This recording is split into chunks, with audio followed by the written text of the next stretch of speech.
Yo, what's up, y'all? It's your boy, Oaghaji, aka Oaghaji.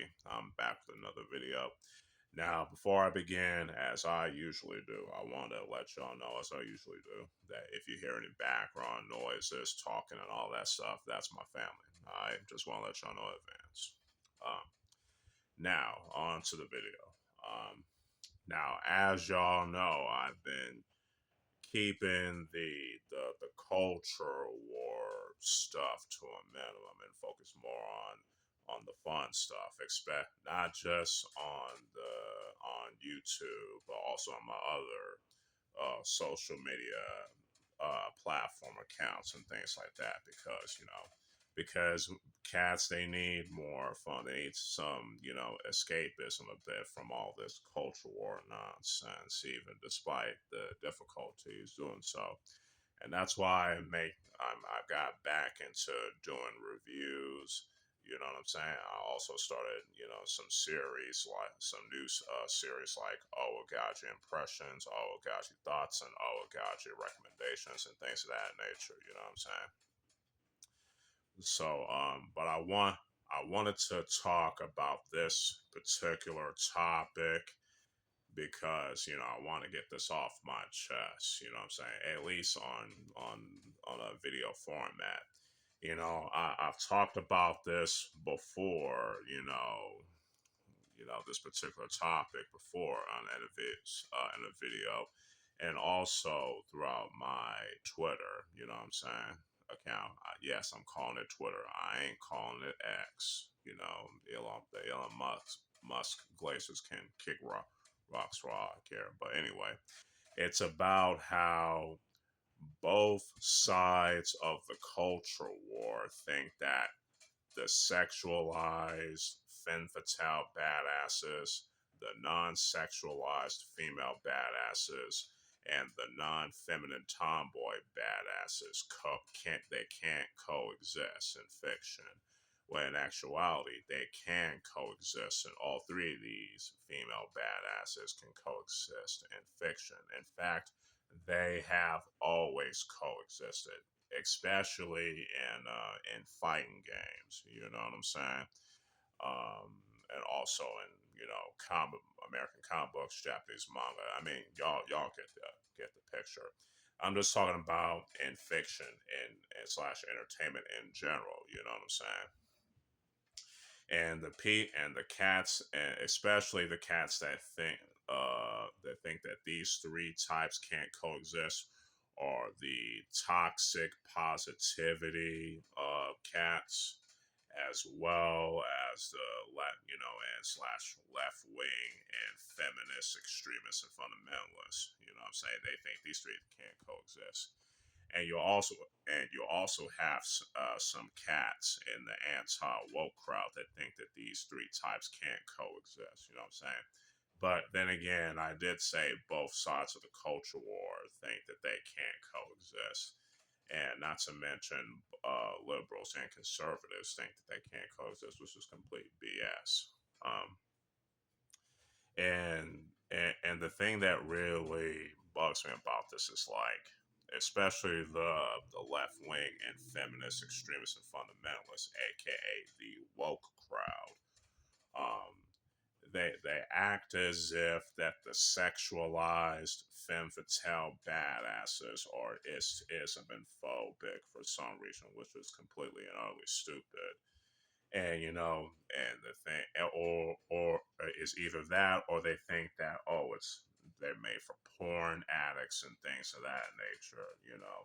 And here's the thing: they don't just target the male fans for liking those types of characters. They'll even target female fans on top of that too. So if y'all think they're just targeting the male fans for liking the sexualized femme fatale badasses, you sadly mistaken, my boy or my gal or whatever, my guy. They target the female fans too, especially ones that will defend it to the death. So don't get it twisted. You feel me? And the reason why they complain about them because they only see legitimacy in those types of characters, like I said before. And as I said before, there are plenty of non sexualized female badasses and non feminine tomboy badasses that are just as well liked by both male and female fans. You know what I'm saying? But again, the left wing and feminist extremists and fundamentalists, aka the woke crowd, they don't want to acknowledge that. Because again, they only see legitimacy in those types of in the sexualized femme fatale badasses, which is pathetic in and of itself. You know what I'm saying? And then you also have cats that think that when someone creates a female character that's non-sexualized, they think, oh, it's just they're doing this to get back at the male gaze or whatever. It's like nah, y'all. There are plenty. You know what I'm saying? Especially in the case of like let's say the ghost of Yote. Now, before I say anything else, now here's the thing about the ghost of Yote, or I should say, not the game itself, but some of the developers that didn't that aren't well that weren't willing to keep their po their shit to themselves. You know what I'm saying? And I'm not gonna get into that, I mean, because if y'all know, you know. But the ones that are bitter that make their political views their entire personality, yeah, those cats they can kick rocks as far as I'm concerned. You know what I'm saying? Had they not just kept it chill, I'm pretty sure the game, it wouldn't face the backlash and whatnot that it received. You know what I'm saying? If you know what I'm saying. So, and then that's all I gotta say about that. You feel me? Anyway, you have cats that jump the gun on how with some of them are that they're doing this, they're non-sexual, blah blah whoop de whoop. Oh, they're just pandering to the woke crowd. It's like nah, they're just creating a female badass that's non-sexualized. Now it's not. I mean, now it'll be one thing if they were like Mary Susan things like that, but in some of these cases that's not the case. You know what I'm saying? You know what I'm saying? And that's something that cats need to keep in mind. You know what I mean? It seems like cats have forgotten there are non-sexualized female badasses and non-feminine tomboy badasses that are well liked and still liked to this day. For example, Nakoru from Samurai Spirits, aka Samurai Showdown, and there's also Makoto from Street Fighter, especially ever since she made her first appearance in Street Fighter 3 Third Strike. You also got Reika from Shinichun, aka Martial Masters, which is a Taiwanese fighting game. You also got Ryoko Kano from the Fighter's History series. That's also a non-feminine tomboy badass, which is cool. You know what I'm saying?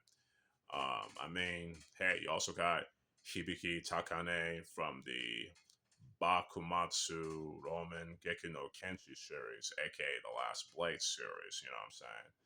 And she's a non-sexualized female badass, and she's well liked too. In fact, so much so that she became a gas character in the 2019 Samurai Spirits, aka Samurai Showdown fighting game. You know what I'm saying? I mean, I can go on. You also got Tomoe from Usagi Yojimbo. You know what I'm saying?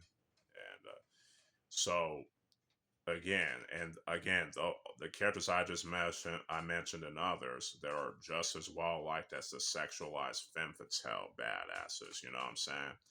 And like I said, these three types can coexist in fiction, and they have always coexisted. You know, the people that act otherwise are the ideologues from both the liberal side and the conservative side, and both sides of the culture war. Or I should say, you know what I'm saying, or some of the assholes from both sides of the culture war, I would say. You know what I'm saying? So overall, The sexualized femme fatale badasses, the non-sexualized female badasses, and the non-feminine tomboy badasses can coexist. They've always coexisted, and they will always coexist. You know what I'm saying? And there's nothing wrong with having all three types in fiction. You know what I'm saying? Period. So yeah, that's my little rant on this particular topic. I might talk about more about this in the future. You know what I'm saying? But for right now, I want to get back into doing the fun stuff like the recommendations, reviews, and all that shit. You get me? So stay tuned for that, especially for today. Um, if y'all like this video, you can like it, share it. If you like you can also subscribe to my Oaghaji 27 YouTube channel. You know what I'm saying? You can hit that notification button for more videos, so you can be notified for more videos and all that good stuff. So, yeah, with all that being said, this is your boy, Oaghaji, aka Oaghaji, signing out. Peace.